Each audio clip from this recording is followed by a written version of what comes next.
मानव शरीर के हर एक फंक्शन को रेगुलेट करना अति आवश्यक होता है।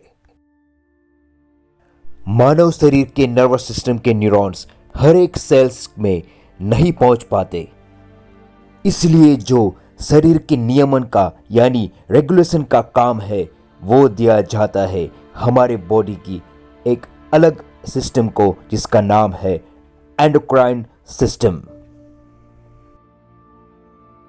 मानव शरीर का एंडोक्राइन सिस्टम न्यूरल सिस्टम्स के साथ जुड़ के काम करता है और वह एक कोऑर्डिनेशन करता है जो कहलाता है neuro endocrine coordination, and it will be neuro endocrine system. और इस प्रक्रिया को कहा जाता है केमिकल कोऑर्डिनेशन एंड इंटीग्रेशन।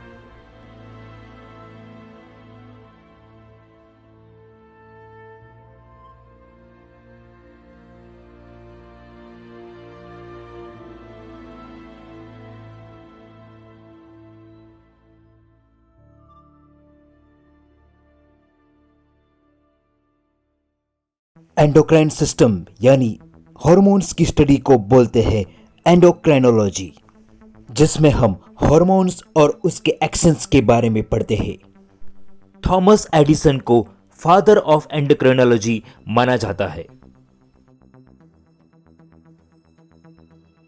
मानव शरीर के अंदर अनेक एंडोक्राइन ग्लैंड्स होती है जो हमारे शरीर के अलग अलग हिस्सों में मौजूद होती है। ह्यूमन ब्रेन के 4 ब्रेन हिस्से में हाइपोथैलेमस ग्लैंड मौजूद होती है जो डायनसेफेलन का एकदम नीचे का हिस्सा होता है।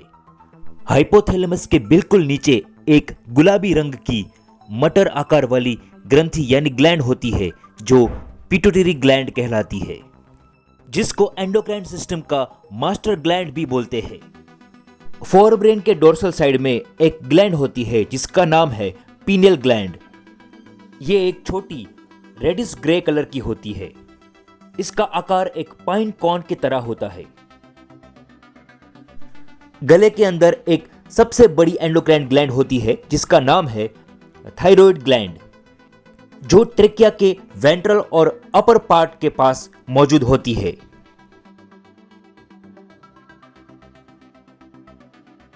थायराइड ग्लैंड के पास 4 पी शेप्ड यानी मटर आकार की ग्लैंड्स होती है जिसका नाम होता है पैराथायरॉइड ग्लैंड्स। हार्ट के एकदम ऊपर एक सॉफ्ट टिश्यू जैसा स्ट्रक्चर होता है और वह पिंक कलर का 2 लोब से बना हुआ स्ट्रक्चर है जिसका नाम है थाइमस ग्लैंड। डिओडिनम के लूप में एक एलोंगेटेड ग्लैंड होती है जिसका नाम है पेनक्रियास।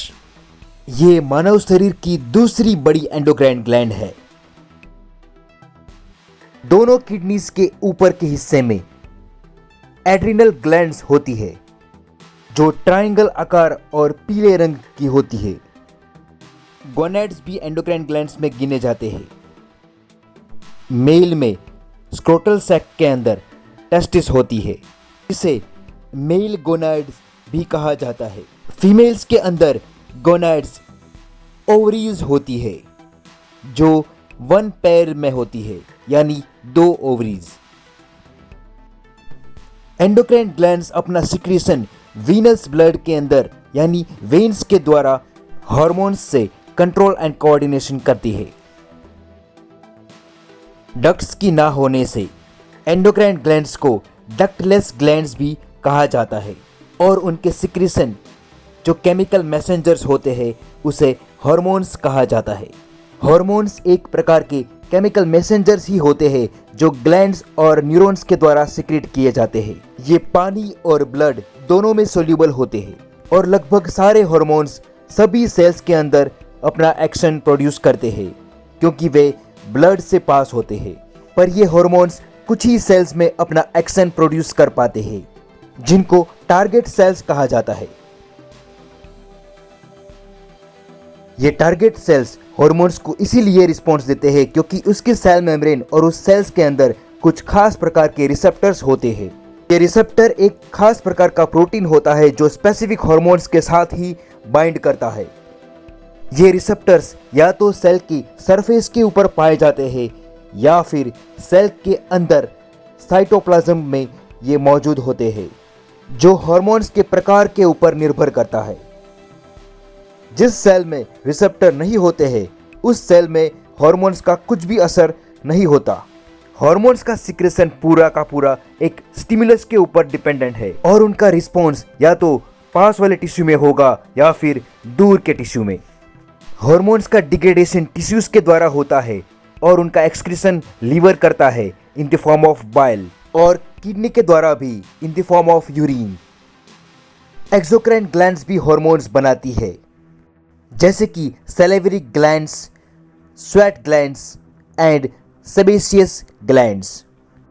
ये सब ग्लैंड्स अपना सिक्रेशन डक्ट से ही रिलीज करती है और इसलिए इन्हें डक्ट ग्लैंड्स भी कहा जाता है।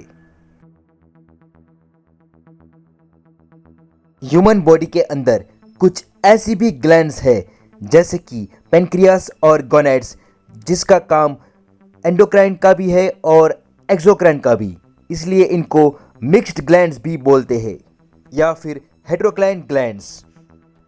ऐसी ग्लैंड्स में एक्सोक्राइन पार्ट है वो अपना सिक्रेशन डक्ट के द्वारा रिलीज करता है और एंडोक्राइन पार्ट अपना सिक्रेशन सीधा ब्लड स्ट्रीम के अंदर। इन सब ग्लैंड्स के अलावा कुछ ऑर्गन्स भी हार्मोन्स सिक्रेट करते हैं, जैसे कि gastrointestinal tract, liver, kidneys and heart. बस तो भाई ऐसा ही ह्यूमन बॉडी का तंत्र चलता है एंडोक्राइन ग्लैंड्स, एक्सोक्राइन ग्लैंड्स और हेटेरोक्राइन ग्लैंड्स के द्वारा। क्या बोलते हो भाई लोग, समझे कि नहीं समझे?